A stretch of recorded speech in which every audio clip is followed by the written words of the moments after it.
Hi, we're going to work on another technique here called a wash.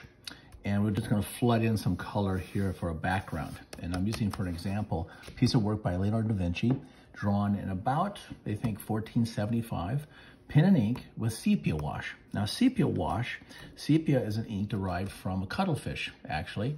It can be derived from other things, but I think it was popular back in the day for them to use a cuttlefish. Cuttlefish is like a type of squid. You know, when the squid or octopus gets scared and it inks, that's basically what the kind of things they were using. So there was a lot of watercolor, a lot of water-related materials that dealt with natural things and the elements, okay?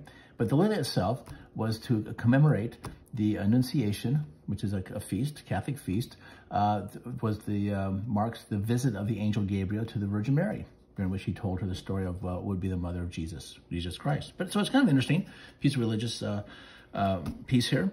But also, but it's a very interesting piece in that it's very simple, but it again describes this wash. So what I'm going to do first, very quickly, I'm just going to over here just sort of get maybe the balance of this piece of artwork here, the lily, and I'm just going to draw quickly out sort of these areas, not to worry about details, because I think that's the nature of watercolor, is to have this idea of, let the watercolor itself sort of do its thing.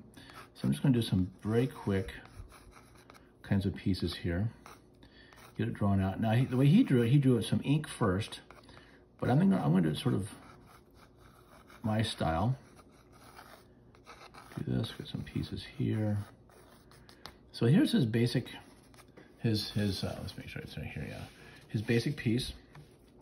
And then how you would flood this, there we go. Flood this with some water through the whole thing. See this? And then once we got this, then I'm going to take a little, now what I'm going to do now, I'm going to mix on my tray here. Put some water in here. And I'm going to try and get this nice, light, sort of a yellow-brown sepia tone. So I'm going to start mixing a few little colors here. And it's a little different than the picture I've got. It's a little more red to it, but the sepia actually is more of a warm color. And let's see if I need a little bit of red in there. So we get this kind of thing. Make it really, water it down quite a bit, because it's just going to be a light.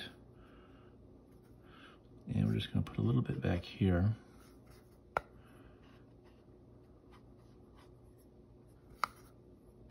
Oh, can't see what I'm doing. So I'm just going to put a little bit, just a wash in the back. Generally, I don't use this for too much color, but I think I'll just do a little bit here and just kind of give it this.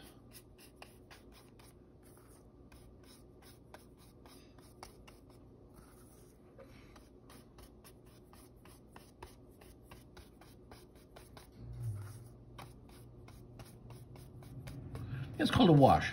And the idea is you just put a little bit of color in the background, gives it some depth. That's sort of like your background. So let that dry for a minute, and then we'll come back and do a little more detail work. So I'll let that dry.